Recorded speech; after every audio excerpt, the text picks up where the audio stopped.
morning, T-Birds. Welcome to another episode of THUNDERVISION. I'm Dylan. And I'm Chris. In today's episode, Jake talks about a great liberal arts college. Severa highlights the Connecticut Public Library. Chris has his birthday. Yippee! Austin discusses the utterly spectacular achievements of the Connecticut tennis team. Braden does something about sports. And Dylan goes beyond, plus ultra, and talks about the school IDs. Let's bring it over to Jake, who gives out lots of great information about the Dowling Liberal Arts College. There are many colleges for Connecticut alumni to go to after they graduate. Some are far, and some are local, just like Dowling College.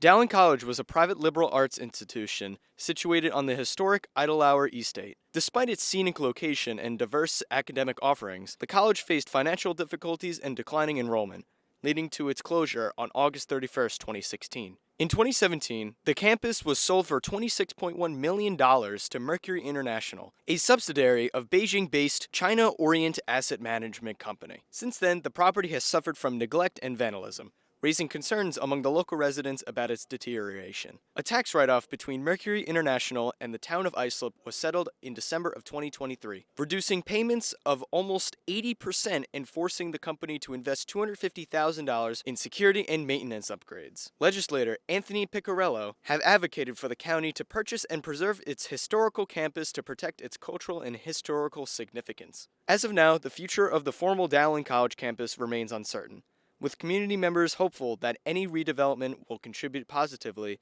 in the Oakdale area. I like college. How about you, Chris? I'm Batman. The Connecticut Public Library has a bunch of great classes available to the public. Here's Severa with the story.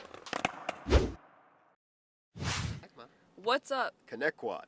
Every day, the Connecticut Public Library hosts several events and classes.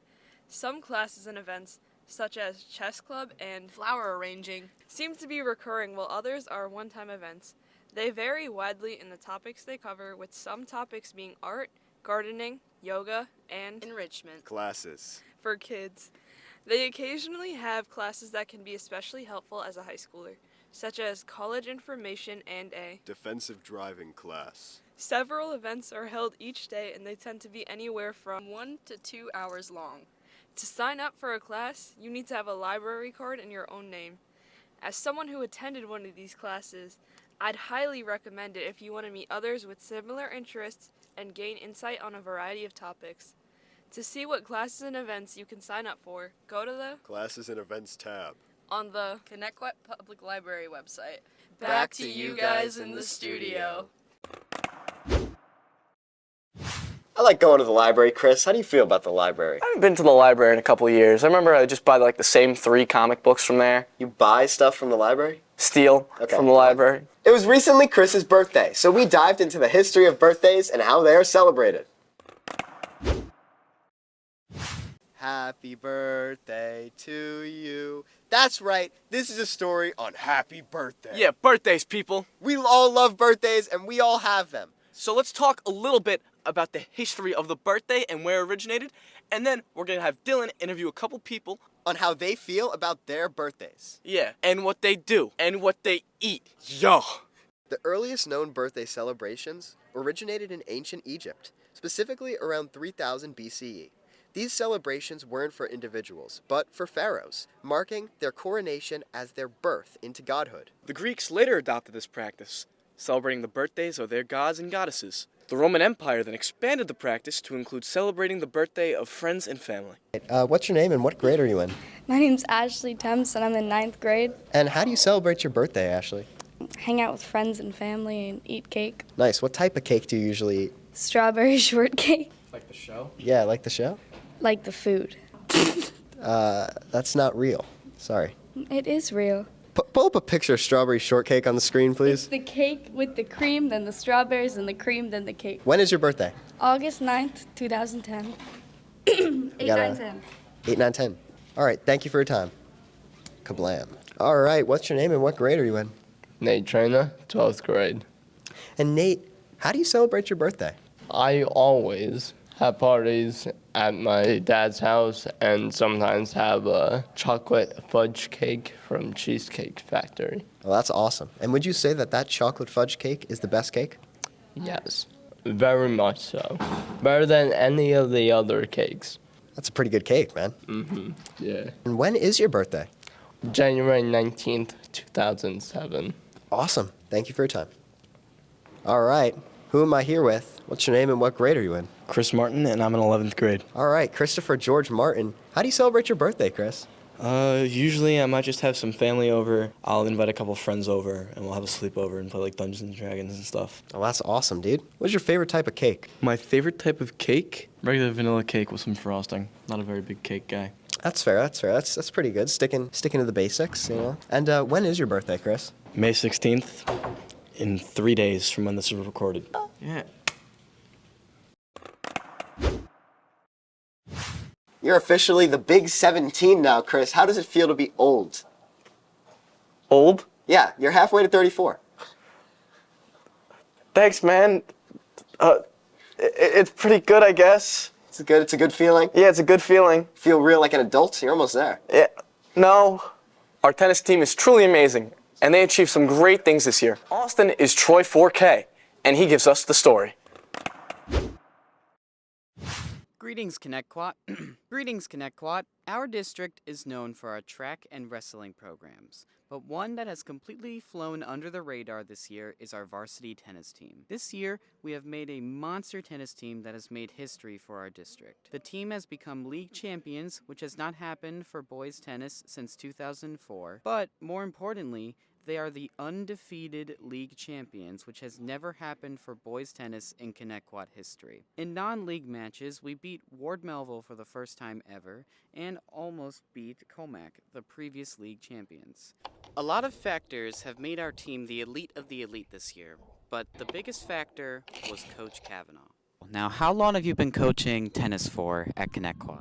At Connecticut, I started coaching in 2002. I was a JV coach for 3 years, and then I took over the varsity in 2005, and I've been doing it ever since. How do you feel about our team this year being undefeated league champions?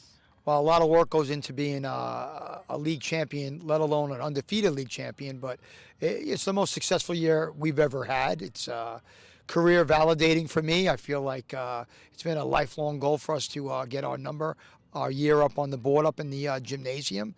And for all the kids that have played in the past for Connecticut Tennis, to see us finally reach that goal has been remarkable. How are you preparing for the upcoming divisionals? Well, we have the team divisionals, and you have the individual, where they're playing their own matches, which we're just finishing up now. We, just continue to do what we do. We don't really change much. We keep working, keep playing, keep driving.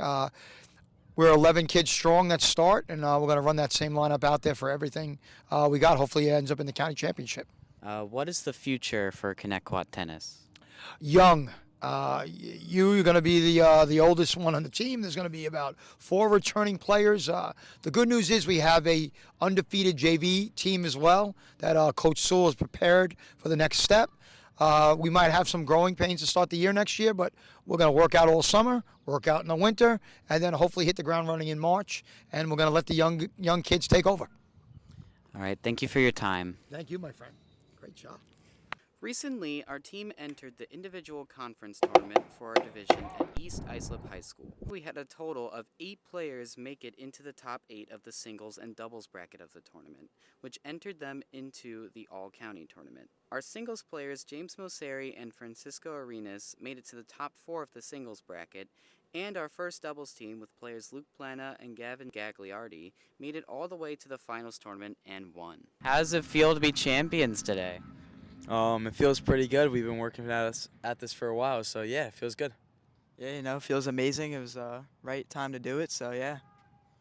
And what's next for you guys? We're going for the county championship. Yeah, we want to go to counties and hopefully go to states for the first time. It has been an honor to be part of this tennis team, and I hope that we do good as well in the all-county tournament. I used to play tennis. You did? Yeah, I was really terrible. I thought about it, and I'm like, nah. The playoffs happened recently. Braden talks about them. Hello, T-Birds. The NBA Finals are nearing as the playoffs conclude. At the moment of this recording, we are in the 4th game of the conference semifinals, meaning 4 matchups are going down. Here's the breakup and predictions for the rest of the round. First is the Eastern Conference's 1st and 4th seed, a matchup between the Oklahoma City Thunder and the Denver Nuggets. The series is tied 2-2 with the OKC Thunder favored to come out on top. For my prediction, I got the Thunder in 6. I think they'll take advantage of their home game with a win and ride the momentum into Game 6 to win it. The next matchup in the East is the 6th seed Minnesota Timberwolves taking on the 7th seed Golden State Warriors. Minnesota leads the series 3-1. In basketball, a 3-1 deficit is hard to come back from, and with the Timberwolves playing in Minnesota next, give me Minnesota in 5. A prominent matchup in the Western Conference is their 1st seed in the Cleveland Cavaliers facing off against 4th seed Indiana Pacers. Donovan Mitchell of the Cavs being doubtful for Game 5. It makes it hard for even the Cavs to dig themselves out of their hole. I got the Pacers beating the Cavs at home for Pacers in 5. Last but not least, the matchup I'm sure all New Yorkers alike are exhilarated for is the Boston Celtics sitting at the 2nd seed against New York's beloved Knicks at the place of the 3rd seed. The Knicks leading the series 3-1, coming back from a marginal lead in all 3 wins and still one more game in Madison Square Garden.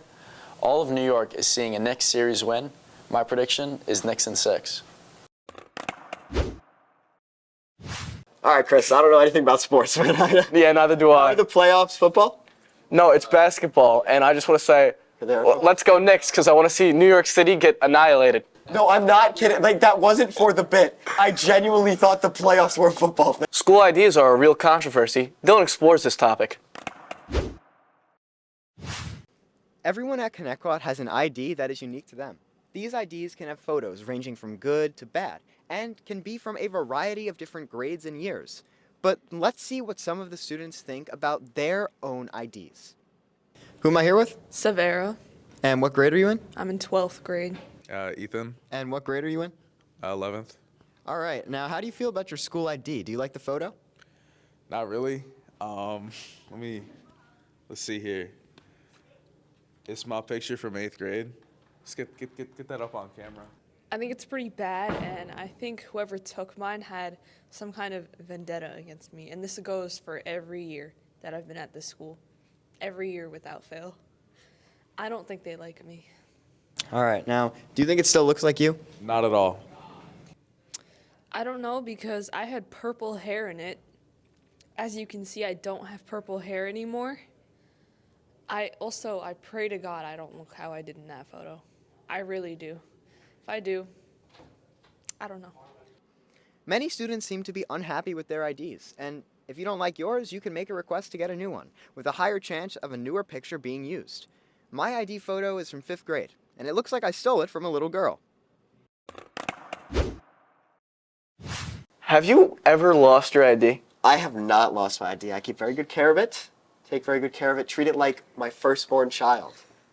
I've gone through 7. Okay. Thanks for tuning in to another episode of THUNDERVISION. Yeah. Be sure to follow us on YouTube and stay tuned for our final episode of Season 3 in a few weeks. For real this time. Until then, I'm Dylan. And I'm Chris. And we are THUNDERVISION.